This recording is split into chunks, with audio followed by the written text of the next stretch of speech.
Há lembranças que não morrem, elas só mudam de lugar dentro da gente. Algumas se escondem no fundo da memória, esperando um cheiro, um som ou uma luz específica para voltarem. Quando penso naquela madrugada, não é a festa que me vem à mente, nem as risadas, nem a música. É o som do relógio da cozinha, o barulho distante do vento batendo na janela e o toque frio de um lençol, que não era o meu. Aquele lençol marcou o início de uma lembrança que ainda hoje respira. Sozinha. Eu morava numa pequena casa de estudantes com 2 colegas. Era um lugar simples, cheio de vida, de conversas interrompidas e planos improvisados. Naquele fim de semana, as 2 decidiram viajar. Eu, cansada da rotina e sem vontade de pegar estrada, resolvi ficar. A casa, vazia pela primeira vez em semanas, parecia outro lugar. Cada ruído se tornava mais audível, o ar mais lento, o tempo mais espaçado. No fim da tarde, minha prima apareceu. Ela tinha esse dom de aparecer sem aviso, sempre sorrindo como se trouxesse boas notícias. Trazia frutas, uma garrafinha de suco e um vestido que insistia para eu usar naquela noite. Falamos sobre a festa, sobre a faculdade, sobre o calor e sobre o namorado dela, um homem calado, de fala mansa, que eu já havia visto em encontros de família, mas nunca de verdade. Ele tinha um tipo de presença discreta, como quem prefere observar o mundo antes de pisar nele. Antes de ir embora, ela me deixou um recado rápido. Se eu voltasse tarde, que trancasse a porta. Disse que tinha uma cópia da chave, mas prometeu avisar antes de aparecer. Promessas simples que a gente nem pensa em duvidar. Saí para a festa ainda ouvindo a voz dela ecoando no corredor. A noite estava quente, a rua quase vazia. A cidade parecia suspensa num silêncio leve, cortado apenas por passos e risadas distantes. A festa foi o que todas as festas são quando a gente tem 20 e poucos anos. Confusão, barulho, copos se misturando, músicas que ninguém sabe cantar direito. Lembro de sorrisos, de luzes piscando, de um copo que nunca ficava vazio e de uma sensação crescente de cansaço. Quando decidi voltar, já passava das 3 da manhã. As ruas estavam desertas. Andei devagar, sentindo o ar abafado da madrugada. O portão da casa rangeu mais do que o normal, e a sala me recebeu mergulhada em escuridão. Não acendi as luzes. Tirei os sapatos, larguei a bolsa num canto e me joguei no sofá. A casa parecia me abraçar. O ventilador rodava lento. O barulho do motor soava como uma canção antiga. Pensei em levantar, mas o corpo não respondeu. Acordei sem saber que horas eram. Senti um tecido sobre mim, leve e frio. Demorei alguns segundos para entender. O lençol que me cobria era o mesmo que eu guardava dobrado no armário do quarto. Eu sabia reconhecer pela costura desalinhada na ponta. Sentei devagar, confusa. A sala ainda estava em penumbra. A claridade do sol entrava tímida pelas cortinas. A primeira coisa que me veio à cabeça foi o absurdo daquilo. Eu tinha dormido sozinha. Ou achava que tinha. Foi então que ouvi vozes na cozinha. 2. Uma feminina, familiar. A outra masculina, calma, profunda. O coração acelerou antes mesmo de eu entender. Era a voz da minha prima. E a dele. O som de xícaras se tocando. Uma risada abafada, o cheiro de café. Por um instante pensei em me esconder. Fiquei imóvel, tentando montar o quebra-cabeça. Eles tinham voltado. Tinham entrado em casa e me encontrado ali, dormindo. Ela apareceu na porta com o rosto vermelho de tanto rir. Quando me viu acordada, levou a mão à boca, tentando conter o riso. Atrás dela, ele, parado. Aquele tipo de presença que ocupa o espaço mesmo sem se mover. Você acordou, ela disse com a voz misturada entre culpa e diversão. A gente chegou tarde e... Bom, desculpa ter entrado. A chave ainda funciona. Tentei sorrir. Ela continuou falando, explicando rápido demais, talvez para disfarçar o constrangimento. Disse que tinham brigado, que decidiram dormir ali porque era mais perto e que não esperavam me encontrar na sala. Você estava tão apagada que eu achei que tinha desmaiado. Ele pegou o lençol e te cobriu. Disse que parecia frio aqui. A voz dela era leve, mas a minha mente estava longe. Fiquei olhando para ele, que permanecia a 2 passos de distância, as mãos cruzadas, o olhar no chão.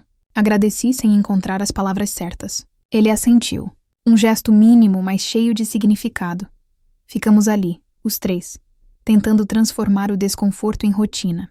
Ela foi até a cozinha e trouxe café. Sentamos à mesa e ela começou a falar sobre qualquer coisa. A festa, o trânsito, um filme que tinha visto. Aquelas conversas que servem apenas para preencher o espaço onde mora o silêncio. Eu ouvia, mas o pensamento voltava sempre para o lençol, para o instante em que ele o pegou, o gesto cuidadoso de cobrir alguém que dorme, o silêncio com que fez isso. Não era nada de grandioso, mas havia ali algo que eu não sabia nomear. Quando ela se levantou para atender o telefone, ficamos sozinhos. O relógio marcava 7 da manhã. O sol desenhava listras na parede. Eu olhei para ele e agradeci outra vez, baixinho. Ele respondeu com a voz calma. Você dormia tranquila. Não quis te acordar. Foi só isso. Simples. Direto. Mas havia uma gentileza na frase que ficou presa no ar. Quando eles foram embora, minha prima me abraçou como se quisesse apagar qualquer mal-entendido. Ele apenas me cumprimentou com um leve aperto de mão.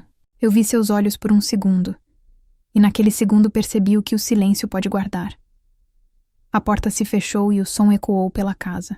Fiquei parada na sala, olhando para o sofá, para o lençol dobrado, para o lugar onde o sol batia. A casa parecia a mesma, mas havia uma presença invisível ali, algo que não se dissipava com o tempo. O dia passou devagar. Tentei estudar, arrumar a cozinha, ouvir música, mas tudo parecia fora de ritmo. A lembrança voltava em pequenos flashes. A porta se abrindo, o som dos passos, o cuidado, o olhar desviado. Aquela cena imaginada me acompanhou por semanas, ganhando detalhes que talvez nunca tenham existido. Um mês depois, encontrei os dois em um almoço de família. Ela estava radiante, falando sem parar. Ele, sentado ao lado, sorria de leve. Tudo parecia normal. Mas quando nossos olhares se cruzaram por um breve instante, senti o mesmo arrepio da manhã do lençol. Não havia culpa. Apenas uma lembrança compartilhada, silenciosa. Ele desviou o olhar primeiro. Com o tempo, a lembrança foi se tornando menos nítida e mais simbólica. Aprendi que há gestos que pesam mais pelo que não dizem do que pelo que fazem.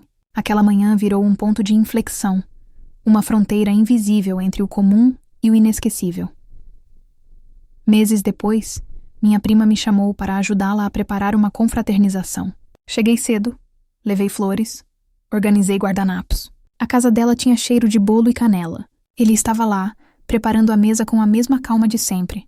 Nossos cumprimentos foram breves, educados, como de quem guarda um segredo antigo que ninguém deve descobrir.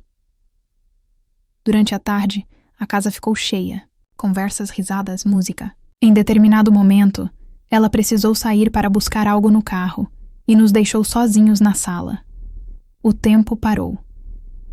O rádio tocava uma música antiga. A luz atravessava as janelas e desenhava sombras compridas no chão. Eu ajeitava flores num vaso, ele observava um quadro na parede, uma fotografia de uma estrada que desaparecia no horizonte. Gosto dessa imagem, comentei, para quebrar o silêncio. Parece que continua mesmo depois de acabar. Ele respondeu sem olhar para mim. Acho que é por isso que ela é bonita, porque a gente nunca sabe onde termina.